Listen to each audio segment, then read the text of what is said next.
അതിനാ സിയാറത്ത്. നിന്റെ മനസ്സിൽ മരണചിന്തയുണ്ടാകണം, പരലോക ചിന്തയുണ്ടാകണം. മയ്യത്ത് കൊണ്ടുപോകുമ്പോൾ വരെ ആ ചിന്തയോടെ ഒപ്പം പോകാനാ പറയുന്നത്.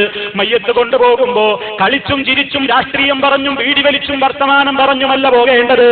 ലാ ഇലാഹ ഇല്ലല്ലാഹ് എന്നോ അല്ലാഹു അക്ബർ എന്നോ അല്ലെങ്കിൽ ബുർദപദ്യങ്ങൾ ഇങ്ങനെ ഉറക്കെ നീട്ടി ചൊല്ലിയിട്ടോ അങ്ങനെ പോകണം എന്നും നബി സല്ലല്ലാഹു അലൈഹി വസല്ലം പഠിപ്പിച്ചിരുന്നിട്ടില്ല.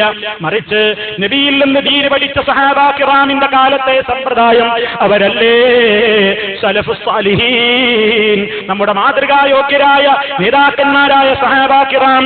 അതാ റസൂൽ സല്ലല്ലാഹു അലൈഹി വസല്ലമിന്റെ കാലത്തും ശേഷവുമൊക്കെ ജനാസയുടെ കൂടെ പോകുമ്പോ അസ്സുകൂത്ത്, മൗനം പാലിച്ച് പിന്നാലെ പോകുന്നു. അവര് മിണ്ടാതെ നടക്കുന്നു. എന്തേ ആ മിണ്ടാതെ നടക്കുന്നതിന്റെ പിന്നിലുള്ള ഉദ്ദേശം? അവന്റെ മനസ്സിൽ ചിന്തയാണ്, എന്റെ കൂട്ടുകാരന്റെ ആ മയ്യത്തും വഹിച്ചുകൊണ്ടുള്ള മയ്യത്ത് കെട്ടിലിതാ അന്തിമയാത്ര ചെയ്ത പോകുന്നു. ആ പോക്ക് കണ്ടില്ലേ?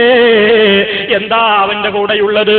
വലം യഖ്റുജു ഇല്ലാ ബിഖുത്നിൻ വഖിർഖത്തിൻ വമാ അമറു മിൻ മൻസിലിൻ വല്ല ഖാലിയാ. എത്ര വലിയ മുതലാളിയായിരുന്നു, എത്ര വലിയ സമ്പന്നനായിരുന്നു, എത്ര വലിയ നേതാവായിരുന്നു, എത്ര ആളുകളുടെ തോഴനായിരുന്നു, എത്ര ആളുകളുടെ കൂട്ടുകാരനായിരുന്നു, എത്രയോ ആളുകളുടെ നേതാവല്ലേ. പോകുമ്പോഴെന്താ ഉള്ളത്?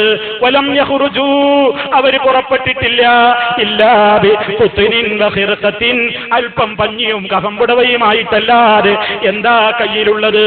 വമാ അമറു മിൻ മൻസിലിൻ വല്ല ഖാലിയാ, അവര് പടുത്തുയർത്തിയിട്ട് ജീവിതത്തിന്റെ മുഴുവൻ വിയർപ്പും ഒഴുക്കിയിട്ട് അധ്വാനിച്ചുണ്ടാക്കിയ തന്റെ വീട്ടിൽ ഒന്ന് കയറി അന്തി ഉറങ്ങാൻ അതിന് പോലും അവസരം കിട്ടിയവരും കിട്ടാത്തവരുമൊക്കെ വീടവിടെ ബാക്കിയാക്കിയിട്ട് അവര് പോയില്ലേ.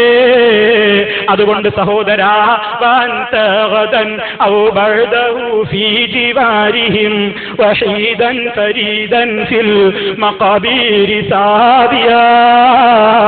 നീയും ഇന്നല്ലെങ്കിൽ നാളെ, അതല്ലെങ്കിൽ നാളെ അല്ലെങ്കിൽ അടുത്ത ദിവസം അവരുടെ തന്നെ ചാരത്ത് അവരുടെ അയൽവാസിയായിക്കൊണ്ട് ഒറ്റയ്ക്ക് ഏകനായി ഖബറിൽ നീയും പോയി കിടക്കണം കേട്ടോ.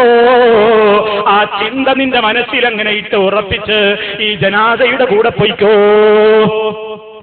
ജനാസയുടെ പിന്നാലെ പോകുമ്പോ ദിക്റ് ചൊല്ലാതെ മിണ്ടാതെ നടന്നാൽ അതിനെ പരിഹസിക്കുന്ന ആളുകളില്ലേ? അപ്പരിഹാസം ചെന്നെത്തുന്നത് നബി സല്ലല്ലാഹു അലൈഹി വസല്ലമിന്റെ കാലത്തേക്കാണെന്ന് വിചാരിച്ചാൽ മതി. നബി സല്ലല്ലാഹു അലൈഹി വസല്ലമിന്റെ കാലത്ത് ജനാസയുടെ കൂടെ പോകുമ്പോ ഇങ്ങനെ ദിക്ർ ചൊല്ലുന്ന ഉച്ചത്തിൽ ഇങ്ങനെ ചൊല്ലുന്ന സമ്പ്രദായമില്ല. ആ കാലത്തെ സമ്പ്രദായം എന്തായിരുന്നുവെന്ന് ഇമാം നവവി റഹ്മത്തുള്ളാഹി അലൈഹി അവിടുത്തെ അൽ അദ്കാർ എന്ന ഗ്രന്ഥത്തിൽ രേഖപ്പെടുത്തിയതിലെ ചില ഭാഗങ്ങളാണ് അതിന്റെ അർത്ഥമാണ് ഞാൻ നിങ്ങളോട് വിശദീകരിച്ചു തന്നത്. അപ്പൊ സഹോദരാ, എന്റെ പ്രിയപ്പെട്ട സഹോദരി, ഖബറിന്റെ സമീപത്തേക്ക് ചെല്ലുമ്പോ ഈ ഒരു ചിന്ത നമ്മുടെ മനസ്സിലുണ്ടാകണം. രണ്ടാമതൊരു ലക്ഷ്യമുണ്ട്. അതെന്താണെന്നോ, ഈ ഖബറിൽ കിടക്കുന്ന വ്യക്തിക്ക് വേണ്ടി അല്ലാഹുവേ നീ പുറത്തു കൊടുക്കണം റഹ്മാനേ എന്നിങ്ങനെ ആ ഖബറാളിക്ക് വേണ്ടി പ്രാർത്ഥിക്കുന്നു. അസ്സലാമു അലൈക്കും അഹ്ലദ് ദിയാരി മിനൽ മുഅ്മിനീന വൽ മുസ്ലിമീൻ എന്ന് തുടങ്ങുന്ന പ്രാർത്ഥന, അഭിവാദ്യം പറയൽ നബി സല്ലല്ലാഹു അലൈഹി വസല്ലം പഠിപ്പിച്ചു തരുന്നു. ആ നിലക്ക് അവർക്ക് വേണ്ടി ദുആ ചെയ്യുന്നു, അവരുടെ സമീപത്ത് ചെല്ലുന്നു. ഇത് മനുഷ്യന്റെ മനസ്സിലുള്ള പരലോക ബോധമുണ്ടാക്കാൻ, മരണചിന്തയുണ്ടാക്കാൻ, അവർക്ക് വേണ്ടി ദുആ ചെയ്യാൻ. ഈ കാര്യത്തിന് വേണ്ടിയല്ലേ ഖബറിലേക്ക് പോകാൻ നബി സല്ലല്ലാഹു അലൈഹി വസല്ലം പറഞ്ഞത്. ആ സിയാറത്താണ് മുസ്ലിമീങ്ങൾ നടത്തേണ്ടത്.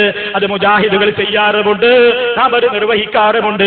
അതേ അവസരത്തിൽ സിയാറത്ത് എന്ന ഓമന പേരിട്ടിട്ട് ആഗ്രഹങ്ങൾ സഫലീകരിച്ചു കിട്ടാൻ, രോഗശാന്തിക്ക്, പേപ്പട്ടി വിഷ, സർപ്പവിഷ നിവാരണത്തിന് വേണ്ടി, പ്രസവിക്കാത്തവൾ പ്രസവിക്കാൻ വേണ്ടി, ആൺകുട്ടികൾ മാത്രമുള്ളവൾക്ക് പെണ്ണിനെ കിട്ടാൻ വേണ്ടി, പെൺകുട്ടികൾ മാത്രമുള്ളവർക്ക് ആൺകുട്ടിയെ കിട്ടാൻ വേണ്ടി, ഇങ്ങനെ നൂറ് ആവശ്യങ്ങൾക്ക് വേണ്ടി ഇങ്ങനെ ഖബറിലേക്ക് പോകാൻ നബി സല്ലല്ലാഹു അലൈഹി വസല്ലം നമുക്ക് പഠിപ്പിച്ചു തന്നിട്ടുണ്ടോ? നബി സല്ലല്ലാഹു അലൈഹി വസല്ലമിന്റെ കാലഘട്ടത്തിൽ ഒരൊറ്റ മഖ്ബറയിലും ഒരൊറ്റ ഖബറിന്റെ സമീപത്തും ഭണ്ഡാരപ്പെട്ടിയില്ലല്ലോ. ഭണ്ഡാരപ്പെട്ടി എടുത്തു നീക്കിയാൽ സിയാറത്തിന് പോകുന്ന ആളുകളുടെ സ്ഥിതി എന്താകും? ഭണ്ഡാരപ്പെട്ടിയുണ്ടോ? ഇത് ഞാൻ മാത്രം പറയുന്നതല്ലല്ലോ. ഇതാ ഈ പ്രദേശത്ത് കണ്ണൂർ ജില്ലയിൽ നിന്ന് ഇറങ്ങിയ ഒരു സ്മരണികയിൽ